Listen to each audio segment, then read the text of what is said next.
So welcome to episode 2 of Digital Learning News, a multimedia newsletter highlighting what's hot and what's not and what you can try today in digital learning. What's hot this week? Gamification. What's not? Yahoo is cutting 15% of its workforce. What can you try today? Well, you can give Google Docs a go and see how that works within your teaching. My name is Richard Nelson. And as you can see, I'm not in my studio like I was in episode 1. I'm on the road, so I'm trying it out in a different way, just using the webcam and my computer to bring you the news this week. So what's hot? Gamification. Now that's a term used to describe a game mechanics applied to everyday tasks. MakeUseOf.com, a website, has described 3 unusual ways that gamification can be applied to life. 1. Purchasing decisions. You'll see that if you've got loyalty cards or other sort of ways of collecting points and stars and stamps, that the company has added a sort of game element to your everyday purchases. So you can collect points, win prizes. For example, Hotels.com is a little bit different in what it does, but is a good example of how you can use gamification, an everyday task. What they do is the more times you book hotels through hotels.com, you get to level up and you become a bronze and a silver and a gold loyalty customer. And with that, you'll find that you'll get better offers. Another way of doing it, so 2, as far as gamification goes, is credit scores. And they've been gamified in a way. So when you're paying bills and you're regularly paying off any sort of payments that you owe, your score improves. And that credit scoring can then open up avenues in different levels of lending of money. However, in China, they're going a bit further, and they've got something called Sesame Credit, so the Sesame Credit system. And what that does is rank individuals on social responsibility, so not just on what you pay off, but also the type of things you buy linked to your personality. So if you buy comics and computer games, the system thinks that you're lazy, therefore you have a lower score. Or if you're a parent and you pay the bills on time, you're a parent and you're keeping up to date with everything, you're more responsible, more socially responsible, therefore you get a higher credit score.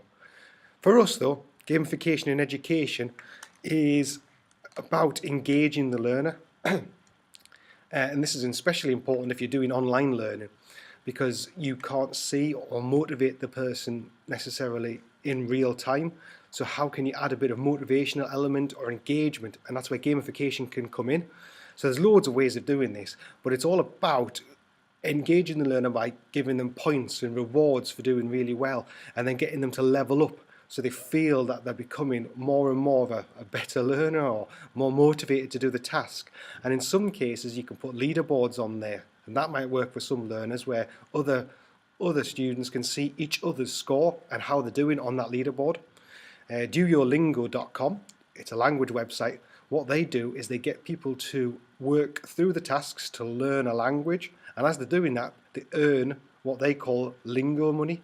And as you gain that lingo money, you work up a leaderboard, and you can spend lingo money to get access to different items, different levels, and different aspects of the learning and different modules.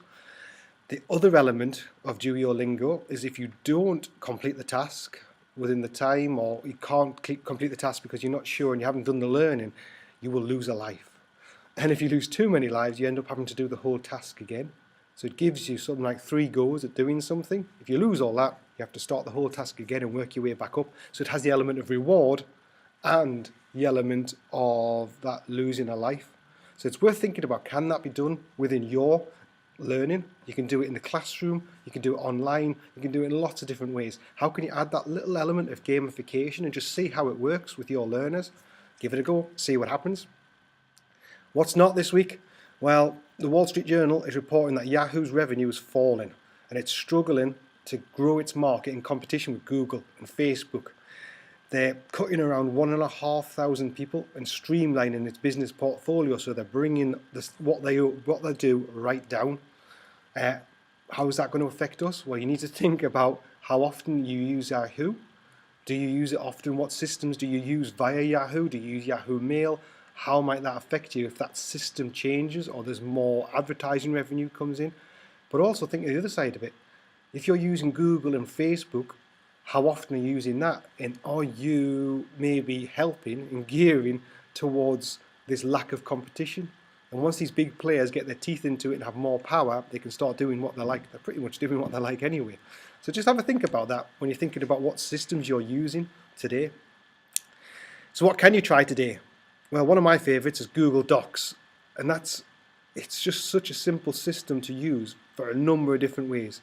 So if you haven't seen it already, if you go to Google and you sign in, so you register with Google and you have your Google Mail in your calendar, in the top right hand corner, you click on the little squares, you get the apps side of things. Clicking on that, there's one called Google Docs or Google Drive. If you go into Google Drive, you can then create a new doc, a new Word document, for want of a better words. It's a word processor. And that's all it is. Really simple online word processor. Type stuff in, saves it in the cloud. Brilliant. However, what it also does is allow for collaborative learning, and it's worth having a look at how you may be able to use that within your classroom. For example, I've seen it where teachers create a shared document. So they set the document up, they might even put some headings in there, and then share it with the group, either in the class, so there's laptops about, there's groups of people working on laptops, or it's distributed across, the VLE or whatever. Then as those learners have access to that document, they can add in their own material. So you get them to research different elements of something. So for example, I've seen law, in particular, things to do with computer law. So Privacy Act, Computer Misuse Act, lots of other little bits and pieces to do with legislation. And what the teacher did, put some headings in there for each legislation, gave a group a particular legislation piece to research, and they fed those notes into that one document, and that became the class's document to share. And of course you can edit it at any time, you can see what's happening at any time, and you can always revert to a previous copy if anything goes wrong with it. And in there you can add images and all sorts. But the good thing about Google Docs, what's really good, especially in the class, is it's real-time editing. So as someone types, you can see their words appearing on the screen.